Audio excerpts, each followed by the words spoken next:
নমস্কার বন্ধুরা, আজ আমি তোমাদের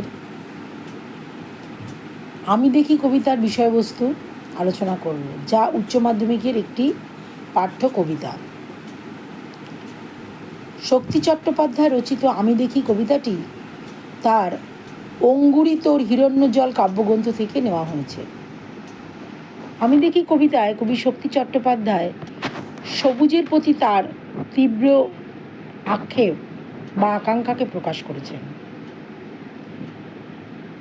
ইট কাঠের জঙ্গলে ভরা নগর জীবনে অভ্যস্ত শক্তি চট্টোপাধ্যায় উপলব্ধি করেছেন নগর জীবনের বিকাশের মধ্য দিয়ে আমাদের যে প্রাকৃতিক সম্পদ বা সবুজের অস্তিত্ব নষ্ট হচ্ছে, এবং এই সবুজের অস্তিত্ব নষ্ট হলে আমাদের জীবন বিপন্ন হবে।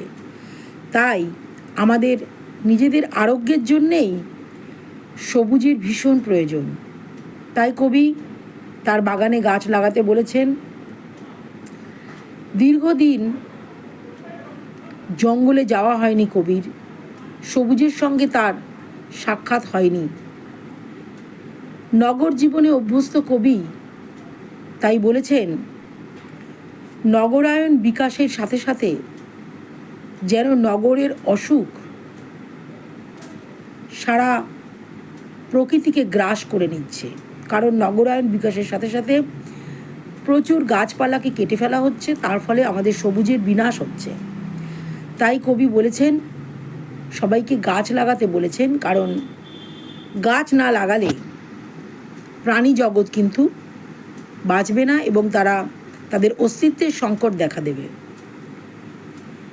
কবি যেহেতু নগর জীবনে অভ্যস্ত, তাই কবি সবুজের সান্নিধ্য পেতে চান এবং সবুজের মাঝে থাকার যে আনন্দ সেটা তিনি উপলব্ধি করতে চান। তাই তিনি এই কবিতায় বারে বারেই বলেছেন যে গাছ লাগাতে হবে। তাই কবি দেখতে চান চারিদিকে সবুজের সমারোহ। কবির চোখ যেন শুধু এখন সবুজই দেখতে চায়, এবং সেই সবুজ অর্থাৎ গাছপালা না লাগালে আমাদের প্রকৃতি ধ্বংস হয়ে যাবে, এই কথা তিনি বারে বারে বলেছেন। তাই কবি বলেছেন তার চোখও সবুজ চাইছে, কারণ শহরের অসুখ যদি এই সবুজকে গ্রাস করে নেয় তাহলে তার থেকে বেরোবার কোনো পথ প্রাণী জগতের নেই। তাই শহরের অসুখ হাঁ করে যদি আমাদের জগৎকে প্রকৃতিকে গিলে ফেলে তাহলে সেখান থেকে বেরোনো খুব কঠিন হবে।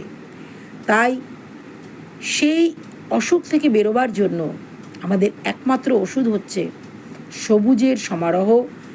তাই চারিদিকে গাছ লাগাতে বলছেন কবি, এবং তিনি বলেছেন গাছ আনো, গাছ বসাও, যার মধ্যে দিয়ে আমাদের সমগ্র প্রাণীজগৎ কীভাবে মুক্তি পাবে সেটাই তিনি বারে বারে এই কবিতায় মানুষের কাছে তুলে ধরেছেন।